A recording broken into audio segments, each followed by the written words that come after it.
Text, Disability Law Center. Your rights matter. Disability and housing. This presentation is general information and is not legal advice. Only an attorney can give you legal advice to help with a specific problem or answer a specific question. The DLC has attorneys on staff, so if you would like questions answered about certain situations, give us a call. The Disability Law Center is the protection and advocacy agency for the state of Utah. The DLC assists people with disabilities with a variety of issues.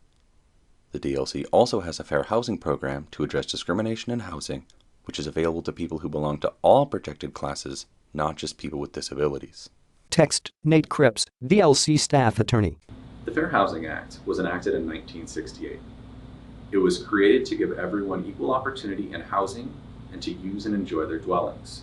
It protects people belonging to protected classes from being treated differently in housing situations. Disability is one of these protected classes. The Fair Housing Act contains additional protections for people with disabilities. These may be necessary to afford a person equal opportunity to use and enjoy their dwelling and/or the premises. A woman rolls her wheelchair on a sidewalk. Two women walk behind her. Under the Fair Housing Act, disability is defined as having a physical or mental impairment which substantially limits one or more major life activities. The three women stop in front of a house. Major life activities would include things like seeing, hearing, walking, breathing, learning, speaking, performing manual tasks, or taking care of oneself. It would also include people who are regarded as having such an impairment or have some type of record of their impairment or disability. Additional protections for people with disabilities include design and construction requirements, reasonable accommodations, and reasonable modifications. Text, Design and construction. A woman rolls her wheelchair to a building. She presses a button and the door opens. Then the woman rolls her chair up a ramp. All new housing built and first occupied after March 13, 1991 is supposed to meet accessibility guidelines. Basically, this requires newer apartment buildings to meet a minimum level of accessibility. If you want more information or suspect a certain building is out of compliance, contact the DLC or HUD. A woman walks a dog into a building. Reasonable accommodations are changes or exceptions to a rule, policy, or practice.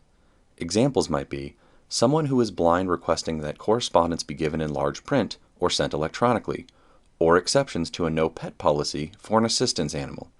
Brochures in English and Braille. Generally, there should be little or no cost for accommodations.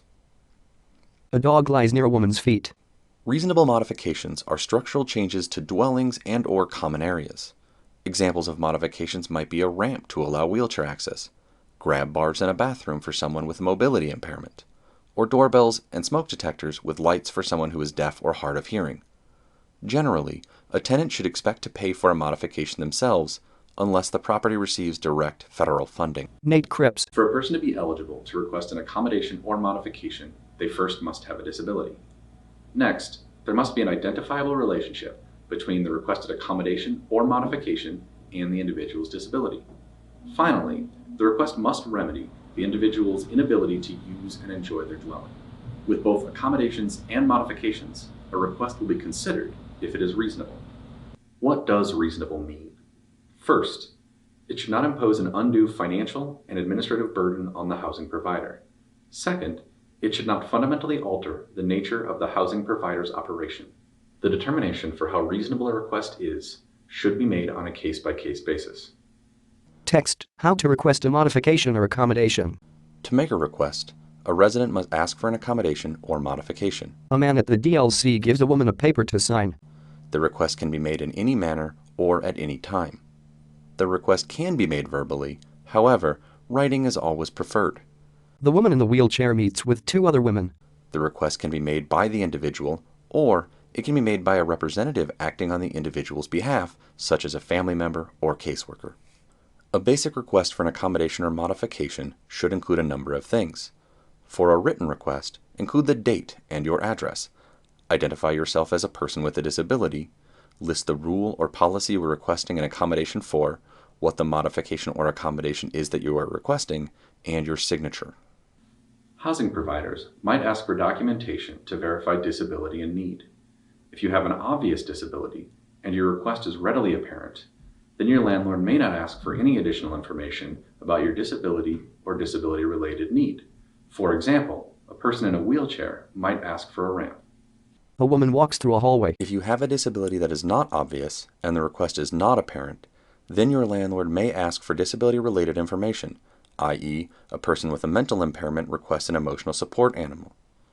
The landlord can request the following: information that you have a disability that substantially limits one or more major life activities, information that describes the needed accommodation, and the information to show the relationship between your disability and the need for the requested accommodation. Housing providers may not acquire confidential medical records or inquire into the nature or severity of the person's disability. Verification of disability and need for accommodation can come from a medical provider, such as your primary care physician, a healthcare provider, such as your therapist, a professional representing a social service agency, a disability agency or clinic, or another person that can verify your disability and need. A verification letter from the verifier should identify you as a person with a disability as defined by the Fair Housing Act, state which accommodations or modifications you need because of your disability, explain the connection between your disability and the need for the accommodation request, state the author's credentials and/or relationship with you. If you or someone you know has experienced housing discrimination, or you would like more information about fair housing, you can contact the Disability Law Center by calling 1-800-662-9080, emailing us at fairhousing@disabilitylawcenter.org, or by visiting our website www.disabilitylawcenter.org. Text Utah Relay number 711 at sorensonvrs.com.